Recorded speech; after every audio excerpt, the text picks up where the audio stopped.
Hi friends, welcome to my channel. இந்த வீடியோவில் பார்த்தீங்கன்னா இந்த மாதிரி ஒரு ஸ்கீன் ஆஃப் yarn வச்சு நம்ம 3 ஸ்டாண்ட்ஸ் எடுத்து எப்படி ஒர்க் பண்ணுறதுன்றதை தான் பார்க்க போகிறோம்.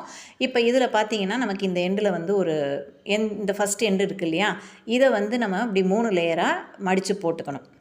இப்போ இப்படி போட்டிருக்கேன் இல்லையா, இந்த மாதிரி 3 லேயராக மடித்து போட்டுட்டு இந்த எண்டை இப்படி 3ஐயும் ஒன்றா சேர்த்து எடுத்து நார்மலாக எப்படி நாம் வந்து ஒரு ஸ்லிப் நாட் போடுவோமோ அதே மாதிரி ஸ்லிப் நாட் போட்டுக்க வேண்டியதான்.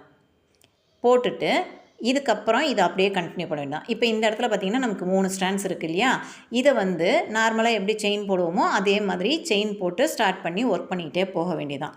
ஸோ இது பார்த்திங்கன்னா கண்டினியூ பண்ணிக்கிட்டே இருக்கும்போது இந்த இடம் வந்து கொஞ்சம் நேரத்தில் தீந்துடும்.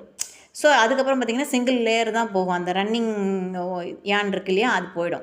ஸோ அந்த இடத்துல என்ன பண்ணணும், இந்த லூப் மாதிரி இருக்கு இல்லையா, இது உள்ள அந்த ரன்னிங் யானை கையை விட்டு இப்படி வெளியில் எடுத்து எந்த லென்த்து வேணுமோ அந்தளவுக்கு நம்ம இழுத்து விட்டுக்கலாம். இழுத்து விட்டுட்டிங்கன்னா இப்போ பார்க்கும்போது இந்த இடத்துலையும் 3 ஸ்டாண்ட்ஸ் இருக்கும். ஸோ இதே மாதிரி நம்ம வந்து கண்டினியூ பண்ணிகிட்டே போகலாம். எவ்வளோ தூரம் வேணுமோ அந்த ஒரு ஸ்கீனை வச்சே நம்மளால் 3 ஸ்டாண்ட்ஸ் வந்து யூஸ் பண்ண முடியும். இப்போ இந்த 3 ஸ்டாண்ட்ஸ் பார்த்திங்கன்னா யூஸ் பண்ணும்போது உங்களுக்கு இதில் செய்கிற ப்ராஜெக்ட்டும் நல்லா ஸ்ட்ராங்காகவே இருக்கும். ஒரு பல்கி யான் வச்சு நம்ம யூஸ் பண்ணால் எந்த அளவுக்கு நமக்கு ஸ்ட்ராங்காக இருக்குமோ அந்த மாதிரி கிடைக்கும். ஸோ இப்போ செகண்ட் டைம் இது தீர்ந்து போச்சு. ஸோ இப்போ என்ன பண்ண போகிறோம், அதே மாதிரி திரும்ப இந்த லூப் உள்ள இப்படி இந்த ரன்னிங் யான் இருக்கு இல்லையா, இதை வந்து திரும்ப லென்த்தாக இழுத்து விட்டுட்டு நாம் நார்மலாக எப்படி செயின்ஸ் போடுவோமோ அதே மாதிரி போட வேண்டியதான். இது செயின் மட்டும் இல்லை, நம்ம வந்து சிங்கிள் க்ரோஷே, டபுள் க்ரோஷே என்ன ஒர்க்கு வேணாலும் இதை வச்சு பண்ண முடியும்.